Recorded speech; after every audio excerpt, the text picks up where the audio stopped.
నెల్లూరులోని తెలుగుదేశం నేతల ఇల్లే లక్ష్యంగా పోలీసులు సోదాలు చేశారు. టీడీపీ నాయకురాలు ముప్పాళ్ల విజేతారెడ్డి ఇంట్లో పోలీసులు సోదాలు చేశారు. విషయం తెలుసుకున్న మాజీ ఎమ్మెల్యే కోటమిరెడ్డి శ్రీధర్ రెడ్డి విజేతారెడ్డి నివాసానికి చేరుకున్నారు. 25,000 నగదు మాత్రమే ఉన్నట్లు గుర్తించి పోలీసులు వెనక్కి వెళ్లారు. మాజీ మంత్రి నారాయణ ముఖ్య అనుచరులుగా ఉన్న విజేత నివాసంలో వేకువజాము నుంచే సోదాలు నిర్వహించినట్లు సమాచారం.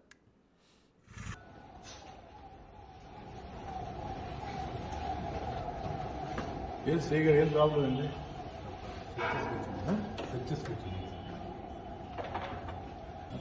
కరెక్ట్. ఇంతమంది మీరు పోలీసులు చూసుకోవచ్చు. సెట్ చేసేట ఓన్లీ క్రిమినల్ సెంటర్లో సెట్ చేస్తా కాదు. 5 రోజులు నోటిఫికేషన్ వస్తుంది. 5 రోజులు నోటిఫికేషన్.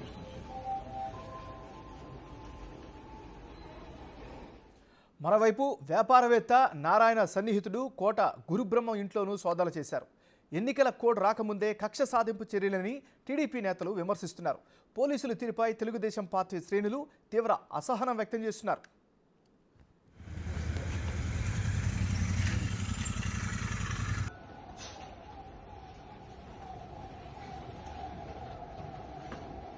ఏం ప్రాబ్లం అండి? ఇక తెలుగుదేశం పార్టీ నేతల ఇళ్లలో జరుగుతున్నటువంటి సోదాలకు సంబంధించి మరింత తాజా సమాచారం అందించేందుకు నెల్లూరు నుంచి వారి రిపోర్టర్ సురేందర్ లైవ్లో సిద్ధంగా ఉన్నారు. సురేందర్, చెప్పండి, మీ దగ్గర ఉన్న అప్డేట్స్ ఏంటి? నాగరాజు, నెల్లూరులో ఏకాజాము నుంచి పోలీసులు తెలుగుదేశం నేతల ఇళ్లను టార్గెట్ గా చేసుకొని ఏదైతే నెల్లూరు సిటీ అభ్యర్థిగా ఉన్నటువంటి మాజీ మంత్రి నారాయణ సన్నిహితంగా ఉన్నటువంటి వారి అందరి ఇళ్లలో కూడా, అదేవిధంగా వారి దగ్గర పనిచేసేటువంటి ఎంప్లాయీస్ అయితే ఎవరైతే ఉన్నారో వారందరి ఇళ్లలో కూడా బాలాజీ నగర్కి సంబంధించినటువంటి పోలీసులు ఉదయం నుంచి దాడులు నిర్వహిస్తున్నారు. అయితే ముఖ్యంగా నెల్లూరుకి సంబంధించినటువంటి మహిళా నేత ముప్పాళ్ల విజేతారెడ్డి ఇంట్లో ఏకజామున మొదటగా వారి ఇంటికి వెళ్లారు. దాని తర్వాత నెల్లూరులో ఉన్నటువంటి ప్రముఖ వ్యాపారవేత్త తిమ్మపూరి పెయింట్స్ సంబంధించినటువంటి కోట గురుబ్రహ్మం, అదేవిధంగా నెల్లూరులో కాలేజీలో నారాయణ కాలేజీలో పనిచేస్తున్నటువంటి ఉద్యోగి వెంకటరమణారెడ్డి, అదేవిధంగా అకౌంట్ సురేష్, శ్రీనివాసులు, ఇలా నారాయణకి సంబంధించినటువంటి ఏదైతే బాలాజీ నగర్ స్టేషన్ పరిధిలో ఉన్నటువంటి వారి అందరి ఇళ్లలో కూడా ఇటు పోలీసులు దాడులు అయితే చేస్తున్నారు. దాడులు చేస్తున్న క్రమంలో ఇటు టీడీపీ శ్రేణులు కూడా ఎన్నికలు మరో 5-6 రోజుల్లో ఎన్నికలు కూడా రానున్న సమీపంలో దగ్గర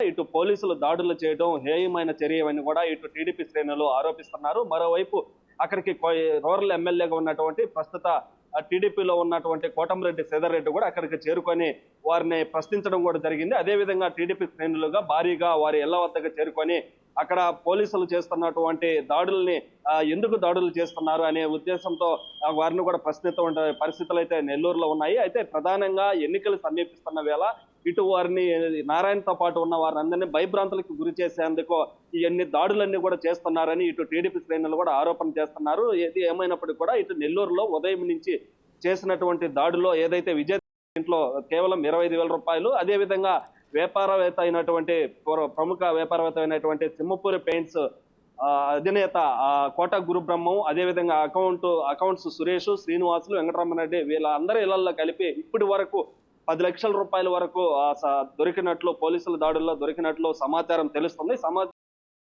నేపథ్యంలో ఈ యొక్క ఏదైతే కోట గురుబ్రహ్మం ఒక్కరే దాదాపుగా వారి తిమ్మపూరి పెయింట్స్ అంటే నెల్లూరులో ప్రముఖమైనటువంటి షాప్ అది. దాంట్లో రోజుకి ఒక 15 లక్షల రూపాయల వరకు కూడా బిజినెస్ జరుగుతుందని ఇటు కోట గురుబ్రహ్మం ఉన్నటువంటి టీడీపీ శ్రేణులు కూడా చెప్తున్నారు. అదేవిధంగా మిగతా ఇళ్లలో కూడా దాదాపు అన్ని ఇళ్లలో కలిపి ఇప్పుడు వరకు అయితే పోలీసులు 10 లక్షల రూపాయలు స్వాధీనం చేసుకున్నట్లు ప్రస్తుతం మనకి సమాచారం తెలుస్తుంది. ఏది ఏమైనప్పుడు కూడా నెల్లూరు జిల్లాలో నెల్లూరు నగరానికి సంబంధించినటువంటి మాజీ మంత్రి నారాయణ ఇటు టీడీపీలో ప్రధాన వ్యక్తుల్లో ఒకరైనటువంటి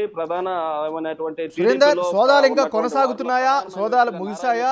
పోలీసులు ఏం వెర్షన్ చెప్తున్నారు మరి?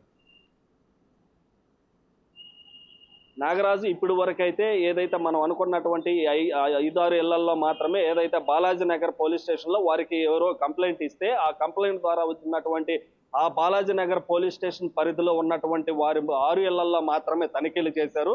మిగతా ఎవరి ఇళ్లలో చేయలేదు. వీరు 6 మంది కూడా 3 ఎంప్లాయీస్ నారాయణ, అదేవిధంగా నారాయణ దగ్గర మరో 2 ఎంప్లాయీస్, అదేవిధంగా నారాయణతో పాటు పార్టీలో క్రియాశీలకంగా నారాయణతో వ్యవహరిస్తున్నటువంటి విజేతారెడ్డి, కోట గురుబ్రహ్మం వంటి వ్యక్తి, వెంకటరమణారెడ్డి వ్యక్తుల్లో ఇళ్లలో మాత్రమే తనిఖీలు చేశారు. ఇప్పటి వరకు అయితే తనిఖీలు చేసిన క్రమంలో 10 లక్షలు మాత్రమే దొరికిందని ఇటు పోలీసులు నుంచి వస్తున్నటువంటి సమాచారం. అయితే ఇప్పటి వరకు 6 మంది ఇళ్లలో మాత్రమే దాడులు నిర్వహించారు. ప్రస్తుతానికైతే క్రమంలో రైట్. సాయంత్రం లోపల వీరిని దాడులకు ఎవరు కంప్లైంట్ ఇచ్చారు, కంప్లైంట్ ఇచ్చడానికి కారణాలు ఏంటి, అదే విధంగా ఎంత స్వాధీనం చేసుకున్నాం అనేది కూడా మీడియా సమావేశం ఏర్పాటు చేసి వివరాలు తెలియజేస్తామని కూడా ఇటు పోలీసులు కూడా చెప్తున్నటువంటి పరిస్థితి నెల్లూరులో ఉంది. Nagaraju. Right, thank you Surender.